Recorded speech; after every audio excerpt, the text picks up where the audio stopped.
प्यारे दर्शकों, मैं भी आपसे जुड़ना चाहता हूं और आप भी मुझसे जुड़ जाइए। चैनल को सब्सक्राइब करके बेल आइकन दबा दीजिए ताकि हम हमेशा जुड़े रहें। नमस्कार, जय श्री राधे। मैं अंकुर जोशी आप सभी का अंकुर एस्ट्रोलॉजी चैनल में बहुत बहुत स्वागत करता हूं। मेरे प्रिय साथियों, 2023 का मार्च माह जो है वह कन्या लग्न वालों के लिए कैसा रहने वाला है, आज हम ये समझेंगे।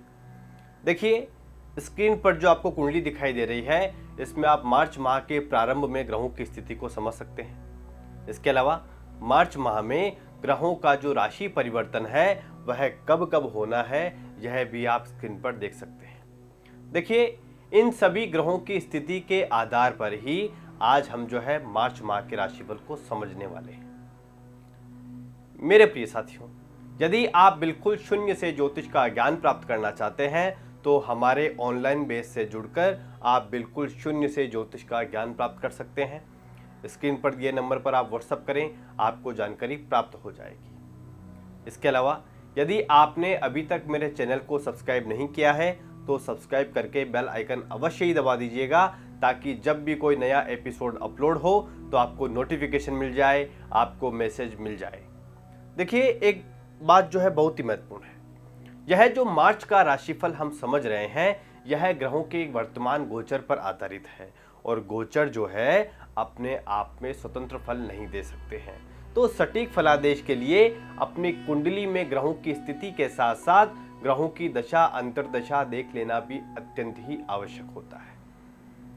क्योंकि देखिए, बहुत से लोगों की कुंडली जो है वह कन्या लग्न की होगी तो सभी को समान फल प्राप्त नहीं हो सकते हैं। इसलिए अपनी कुंडली में ग्रहों की स्थिति के साथ साथ ग्रहों की दशा अंतर्दशा देख लेना भी अत्यंत ही आवश्यक होता है। तो आइए अब बिना विलंब किए यह समझते हैं कि कन्या लग्न वालों के लिए मार्च का महीना जो है कैसा रहने वाला है। मेरे प्रिय साथियों, देखिए, इस मार्च महीने को हम दो भागों में बांट सकते हैं। पहला भाग 1 से 15 तक और दूसरा भाग 16 से 31 तक।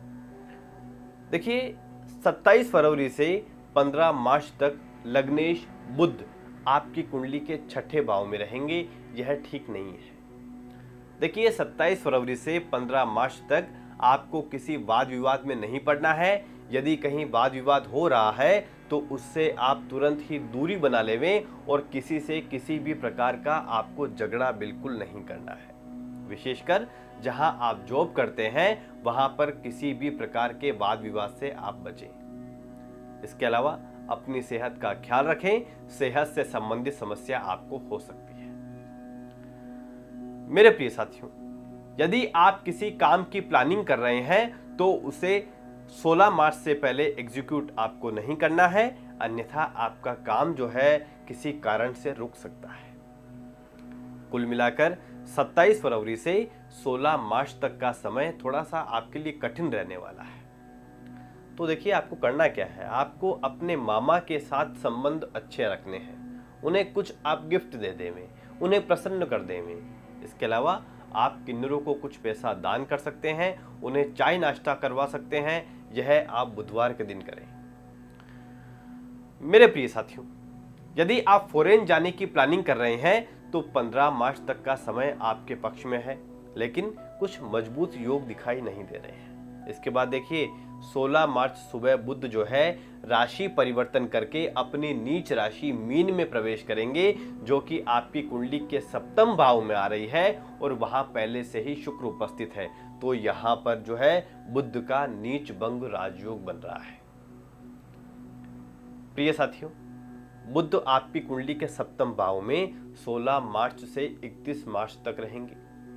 देखिए, यह जो 15 दिनों का समय है, यह समय आपके लिए कुछ ठीक रहने वाला है। देखिए, यदि आपका कोई महत्वपूर्ण काम पेंडिंग है तो इन 15 दिनों में आप निपटा सकते हैं, लेकिन उसके पश्चात 31 मार्च को बुध आपकी कुंडली के अष्टम भाव में चले जाएंगे और यह जो है अष्टम भाव में 7 जून तक रहेंगे। तो यह समय भी आपके लिए ठीक नहीं रहने वाला है। तो यदि आप कोई महत्वपूर्ण काम निपटाना चाहते हैं तो 16 मार्च से 31 मार्च के मध्य आप निपटा सकते हैं। देखिए, 16 मार्च से 30 मार्च तक का समय आपके लिए व्यापारिक दृष्टिकोण से ठीक है।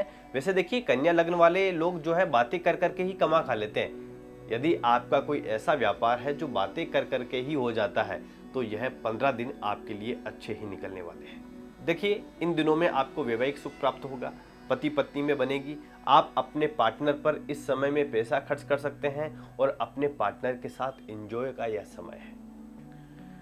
यदि आप अभी तक अविवाहित हैं तो 16 मार्च से 30 मार्च के मध्य आपका कहीं विवाह तय हो सकता है और बृहस्पति की स्थिति भी सकारात्मक बनी हुई है, तो विवाह के योग भी बन रहे हैं। यदि आप कहीं जॉब करते हैं तो जॉब के लिए बहुत संभल कर चलने का यह महीना है। देखिए, यदि आप शेयर बाजार में निवेश करते हैं तो 17 और 18 मार्च आपके लिए अच्छे दिन है, लेकिन मेरा तो आपको यही कहना है कि आप जो है अभी फिलहाल शेयर बाजार से दूरी बनाए रखें, यही आपके लिए ठीक रहेगा। इसके अलावा 1, 2, 21 और 22 मार्च जो है वह फाइनेंशियली दृष्टिकोण से आपके लिए अच्छे हैं, आपके पास पैसा आ सकता है। इसके बाद देखिए, बहुत ही महत्वपूर्ण बात, आप 2 तारीख को नोट कर लीजिए, 19 और 20 मार्च। इन 2 दिनों में चंद्रमा आपकी कुंडली के 6ठे भाव में रहेंगे, जिससे वह अपनी ही राशि से षडाष्टक दोष का निर्माण करेंगे और शनि और चंद्रमा का विष योग भी बनेगा। यदि इन 2 दिनों में कोई काम आप करना चाहते हैं और यदि उसे टाला जा सकता है तो अवश्य ही टालें। यह 2 दिन आपके लिए ठीक नहीं है। शारीरिक समस्या के साथ साथ मानसिक परेशानी भी आपको हो सकती है। इसके साथ ही 11 और 12 मार्च भी आपके लिए ठीक नहीं है। चंद्रमा की युति केतु के साथ होगी तो यह 2 दिन भी आपके लिए ठीक नहीं है, सावधानी रखें। तो देखिए, 11, 12, 19 और 20 मार्च को आप भोलेनाथ के मंदिर अवश्य ही जाएं और जलाभिषेक करें, अत्यंत ही शुभ रहेगा और आप जो है बहुत सुकून महसूस करेंगे। देखिए, कुल मिलाकर कन्या लग्न वालों को मैं यही कहना चाहूँगा कि यह जो मार्च का महीना है इसमें बहुत संभल कर चलें। आप जो काम कर रहे हैं उसे ही अच्छे तरीके से करते रहें, कोई भी बदलाव करने की आप बिल्कुल भी ना सोचें और लड़ाई झगड़ों से दूरी बनाए रखें। और यदि 2 व्यक्ति आपस में झगड़ रहे हों तो उन्हें भी छुड़ाने ना जाएं, अन्यथा आप पर भी बात आ सकती है। अब देखिए, अमावस्या जो है वह 21 मार्च को है। इस दिन जो है अपने पितरों के नाम से कुछ दान धर्म अवश्य ही करें और गौ माता को हरा चारा खिलाएं और अमावस्या को विष्णु सहस्त्रनाम का पाठ करें। खासकर विद्यार्थियों को अवश्य ही करना चाहिए।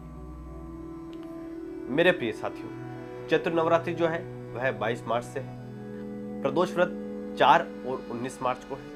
यदि आपकी कुंडली में चंद्रमा की स्थिति ठीक नहीं है और यदि आप किसी न किसी रूप से मानसिक तनाव में रहते हैं तो इन 2 दिनों में आप भोलेनाथ के अभिषेक करें, मंदिर जाएं। ऐसा करके आप बहुत सुकून महसूस करेंगे। उम्मीद करता हूं यह एपिसोड आपको अच्छा लगा होगा। यदि अच्छा लगा हो तो वीडियो को लाइक अवश्य ही कर दीजिएगा और यदि अभी तक आपने मेरे चैनल को सब्सक्राइब नहीं किया है तो सब्सक्राइब करके बेल आइकन अवश्य ही दबा दीजिएगा। मिलते हैं अगले एपिसोड में। जय श्री राधे, जय श्री राधे।